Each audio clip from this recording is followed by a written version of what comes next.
El ego es el enemigo, por Ryan Holiday. No creas que aquel que busca consolarte vive tranquilo, en medio de las palabras sencillas y serenas que a veces te hacen bien. En su vida hay muchas dificultades y tristezas, y tú estás mucho más avanzado que él. Si no fuera así, él nunca habría sido capaz de hallar esas palabras. Rainer Maria Rilke. El doloroso prólogo. Este no es un libro sobre mí, pero en la medida en que es un libro sobre el ego, voy a analizar una pregunta sobre la que sería una hipocresía no haber pensado. ¿Quién diablos soy yo para escribir este libro? Mi historia no es particularmente importante, pero quiero contarla rápidamente antes de empezar el libro con el fin de ofrecer un poco de contexto, porque he sufrido la influencia del ego en cada una de las etapas de mi corta vida, aspiraciones, éxito, fracaso, una y otra vez.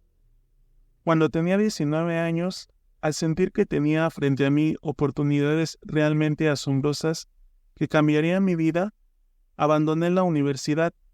Varios mentores se disputaban mi atención y me trataban como su protegido. Como creían que yo estaba destinado a tener éxito, me llamaban el chico. El éxito llegó rápidamente. Después de convertirme en el ejecutivo más joven de una agencia de talentos de Beverly Hills, contribuí a firmar contratos con muchas bandas de rock sensacionales. Asesoré a escritores de libros que vendieron millones de ejemplares e inventaron su propio género literario. Por la época en que cumplí 21, entré a trabajar como estratega a American Apparel, una de las marcas de ropa más cotizadas del mundo. Pronto me nombraron director de mercadeo. A los 25 publiqué mi primer libro, el cual se convirtió de inmediato en un éxito de ventas que levantó polémica y llevaba una foto mía en la portada.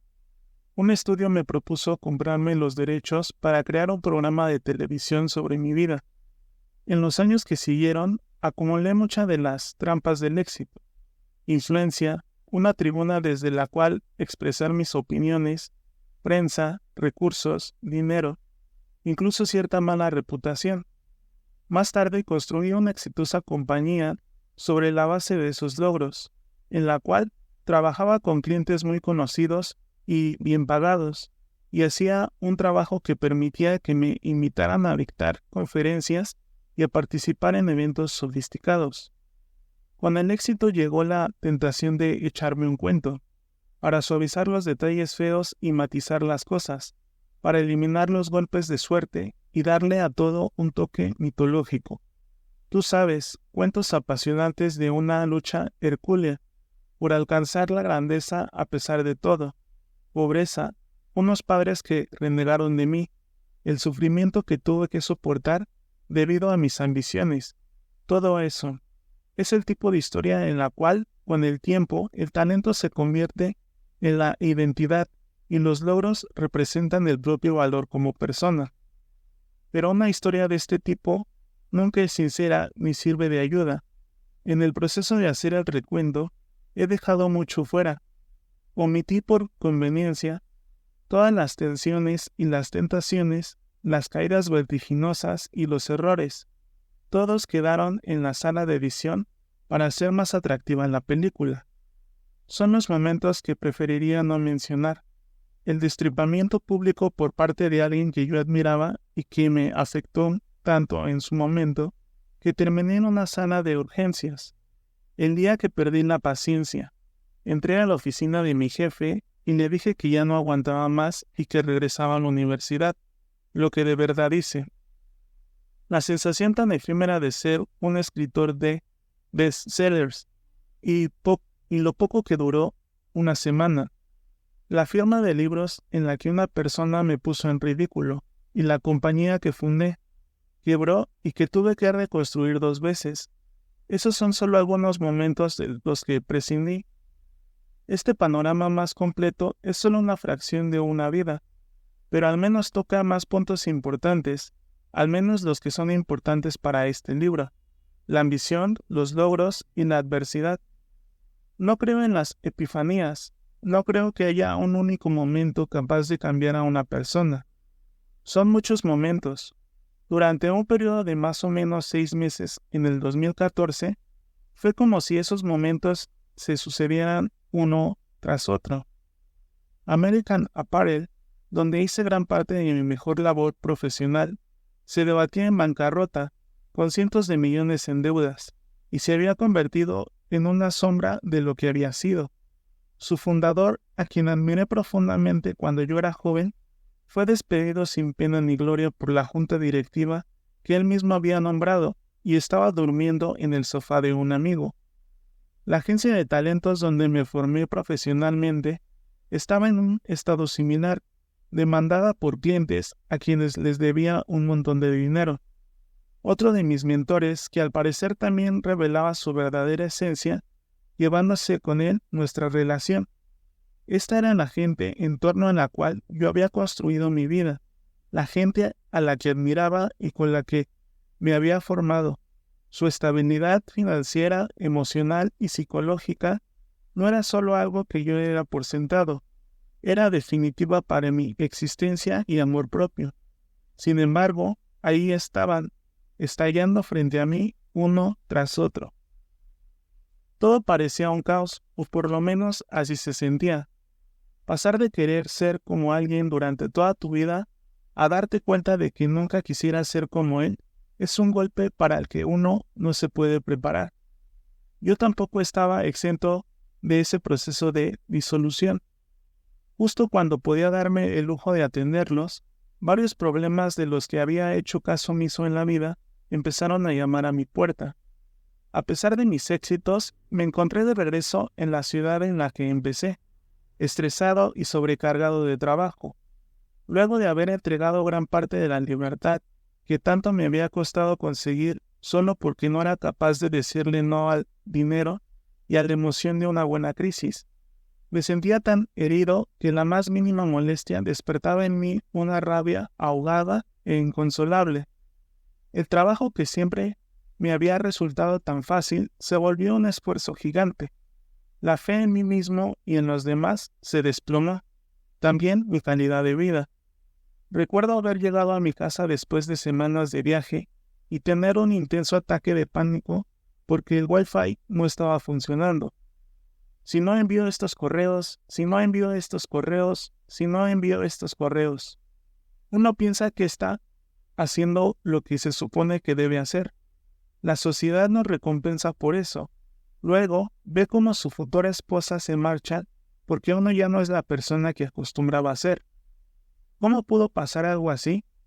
¿Puede uno pasar de sentirse un día como si estuviera sobre hombros de un gigante y al siguiente como si escapara de las esquirlas de una explosión y tratara de recoger los pedazos entre las ruinas? Un beneficio, sin embargo, fue que eso me forzó a aceptar el hecho de que era un adicto al trabajo.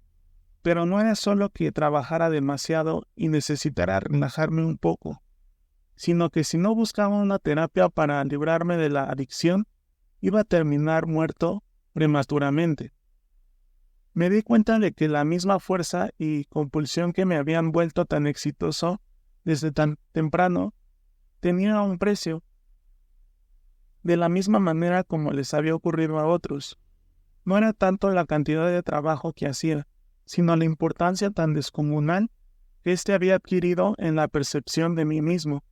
Estaba tan atrapado en mi cabeza que me había convertido en prisionero de mis propios pensamientos. El resultado fue una especie de rutina dolorosa y frustrante, y necesitaba darme cuenta del porqué, a menos que quisiera terminar tan trágicamente como otros. Como investigador y escritor, llevaba mucho tiempo estudiando historia y el funcionamiento de las empresas. Como cualquier cosa que tenga que ver con la gente, cuando los fenómenos se observan durante suficiente tiempo, siempre empiezan a surgir los temas universales. Esto es algo que me fascina desde hace tiempo, pero el rasgo más representativo entre estos temas era el ego. El ego y sus efectos no me eran desconocidos. De hecho, llevaba casi un año haciendo la investigación para este libro, antes de que tuvieran lugar los hechos que acabo de relatar. Pero las dolorosas experiencias de este periodo me definieron las nociones que estaba estudiando de una manera en la que yo nunca antes habría podido entenderlas. Me permitieron ver los efectos nocivos del ego, no solo en mí mismo o en las páginas de la historia, sino en amigos, clientes y colegas, algunos de los cuales se encontraban en los niveles más altos de muchas empresas. El ego le ha costado a mucha gente que admiro cientos de millones de dólares, y al igual que Sísifo, los ha hecho alejarse de sus objetivos tan pronto los han conseguido. Yo mismo me he asomado a ese abismo.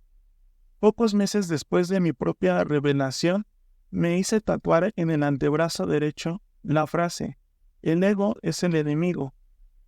No sé de dónde salieron esas palabras, probablemente de un libro que leí hace mucho tiempo, pero lo cierto es que de inmediato se convirtieron en una fuente de gran consuelo y orientación. En el brazo izquierdo tengo otra frase de origen igualmente confuso: los obstáculos son el camino. Estas dos frases que veo ahora todo el tiempo, cada día, son lo que utilizo para orientar las decisiones de mi vida. No puedo dejar de verlas cuando nado, cuando medito, cuando escribo, cuando salgo de la ducha en las mañanas, y las dos me preparan y me advierten sobre el camino correcto que debo tomar en cualquier situación que pueda enfrentar. Escribí este libro no porque haya alcanzado una sabiduría que me sienta autorizado a divulgar, sino porque es el libro que hubiera querido que existiera en momentos críticos de mi propia vida, cuando, como todo el mundo, fui llamado a responder las preguntas más importantes que se puede hacer una persona en la vida.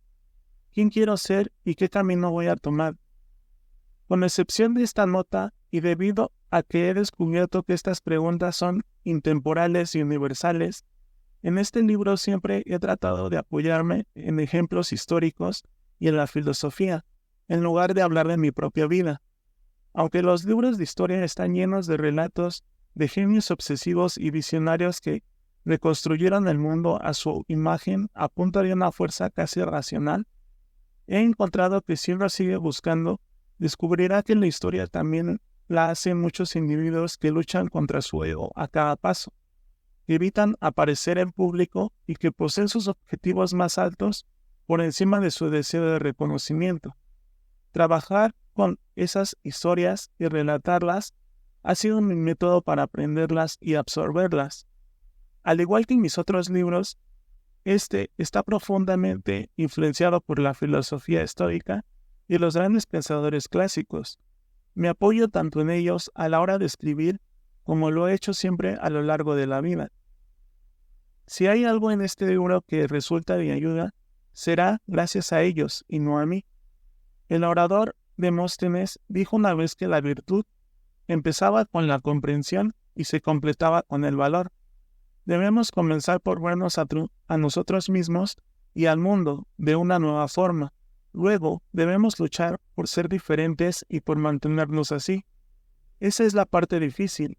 No estoy diciendo que haya que reprimir o aplastar cada gramo de ego que haya en nuestra vida, ni que eso sea siquiera posible.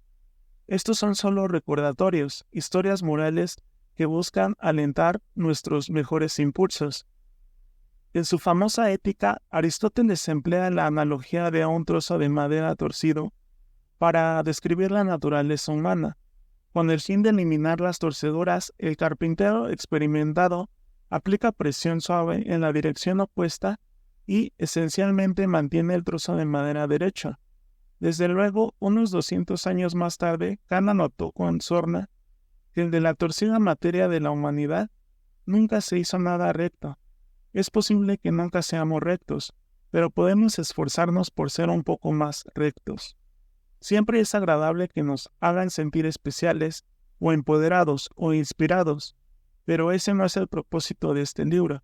En lugar de eso, he tratado de organizar estas páginas para que el lector termine en el mismo lugar en que terminé yo cuando acabé de escribirlo, es decir, pensando que es un poco menos genial de lo que cree.